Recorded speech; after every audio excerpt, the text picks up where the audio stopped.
Welcome along this week to John's Garage. This week we have one of I'm still grinning after driving this car. This is a BMW E30 325i Convertible, and it is a fun car. I absolutely love this car. Now I'm going to start, I've got to say right at the very beginning, I don't have a camera person with me today. I've taken the car for a drive. I'm just grinning from ear to ear. I've goosebumps up my arms, down my back. I even have a shake in my left leg.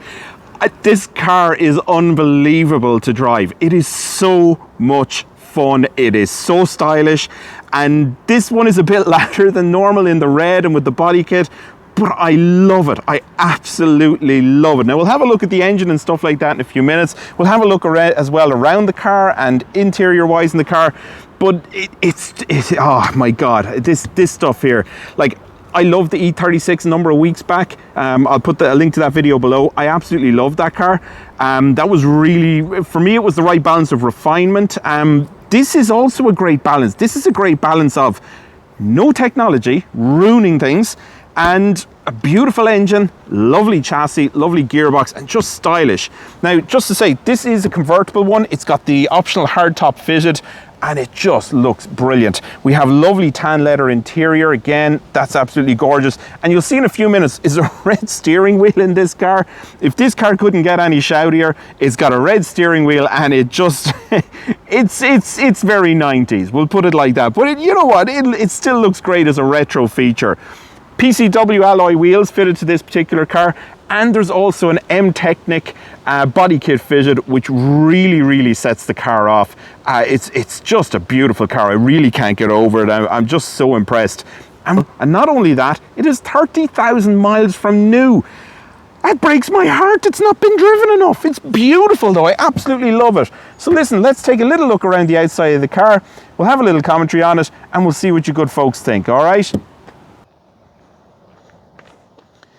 Okay, one feature I absolutely love, and it's always nearly on up or higher up trim level models of 80s luxury brands. It's the wash wipe, although I must actually point out Lada's had these as well during the 80s.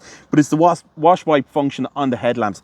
I just love this. I just think it's such a period accessory, and I love it. I absolutely love it. I have a Volvo C70 project that I'm doing at the minute, and it was the reason I bought it was because it had the headlamp washers. I just think they're great. Lovely integrated fog lights, little bump strip on the bumper, which is great. No marks in this one, which is really impressive, but given the mileage, I suppose it's to be expected. And of course, you have the iconic kidney grille as well in the center. It's a beautiful BMW. And as I say, this red color just makes it pop and makes it so in your face. I absolutely love it. Okay, so just want to point out a couple of things on the body kit of the car.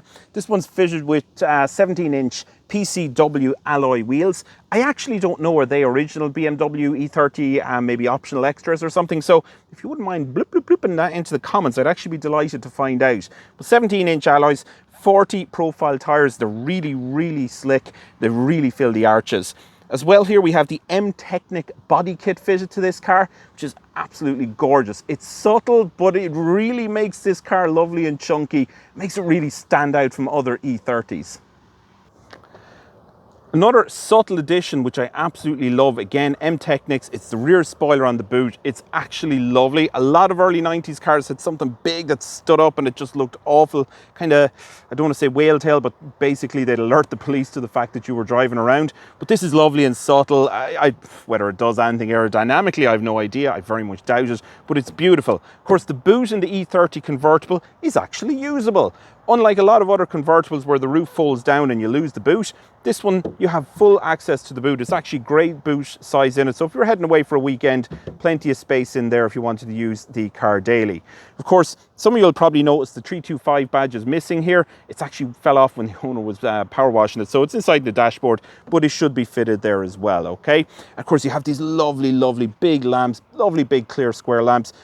Gorgeous. I'm in love with this car, and I can't overstate it. It's an absolutely gorgeous car.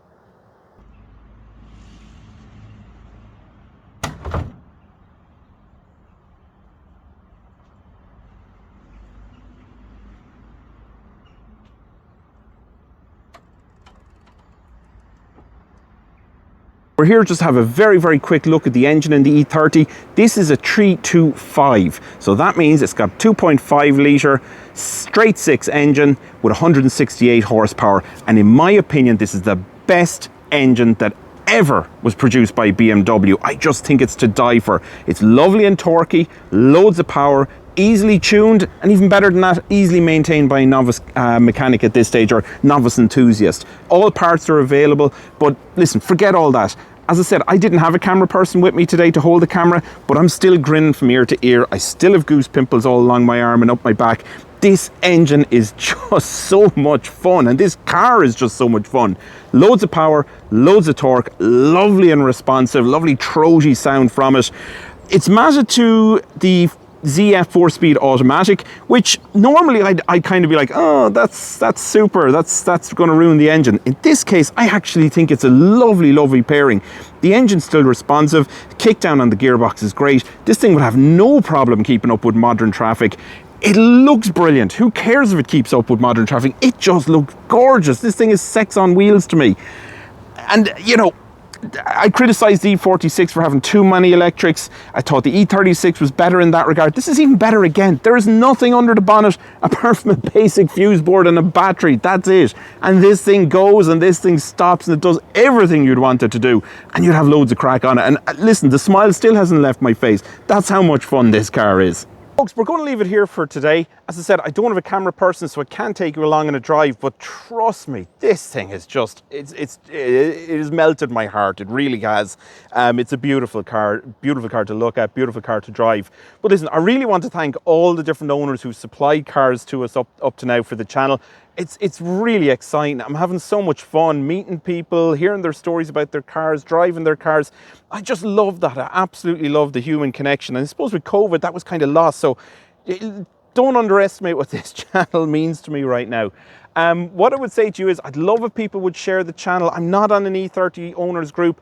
I feel bad joining the groups and putting up my videos and then buggering off a little while later. Listen, if you like the video, please share it amongst the different groups. Please subscribe. And please, if you want to see your car featured in the channel, contact me.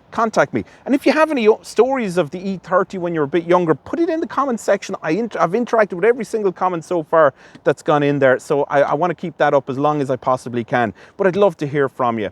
Of course, like the video if you like it, share it if you'd love. I'd love if you'd share it. But other than that, listen, thank you very much. And I look forward to seeing you next in a fortnight's time in John's Garage. We'll see you soon, okay? Bye-bye.